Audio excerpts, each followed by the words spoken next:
নতুন শহর, নতুন কলেজ, সব কিছুই নতুন। আলাপ হয়েছিল কিছু নতুন মানুষদের সাথে। তারা ছিল আমার কলেজের সিনিয়র।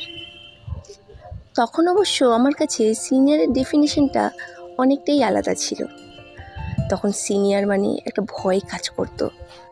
কিন্তু এই 1.5 বছরের প্রত্যেকটা দিন, প্রত্যেকটা মুহূর্ত আমি এই সিনিয়রের ডেফিনিশনটাকে একদম অন্যভাবে ফিল করেছি।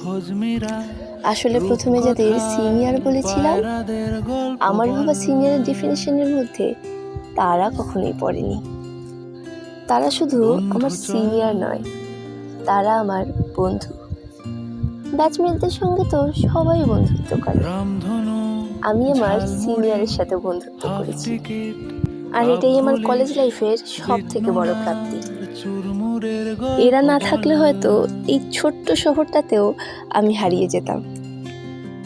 এরা না থাকলে হয়তো আমি অনেক বন্ধুদের মাঝেও একা হয়ে যেতাম। কলেজ থেকে রুম, প্রত্যেকটা জায়গায় আমাকে মায়ের মতো করে আগলে রেখেছিল এরা। দিদির মতো স্নেহ করেছিল, আর বন্ধুদের মতো হাসি, মজা, ঠাট্টা, কত কি। সত্যি এরা না থাকলে হয়তো আমি এই কলেজটাকে, এই শহরটাকে কখনোই এত তাড়াতাড়ি আপন করে নিতে পারতাম না। আজ আমি এখানে যতটা এসেছি, যতটা শিখেছি, সবটাই তোমাদের জন্য।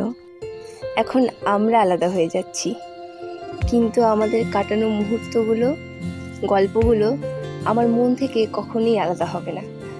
আমি প্রত্যেকটা জায়গায় তোমাদের মতো নয়, তোমাদেরকেই আমার সিনিয়র হিসেবে পেতে চাই।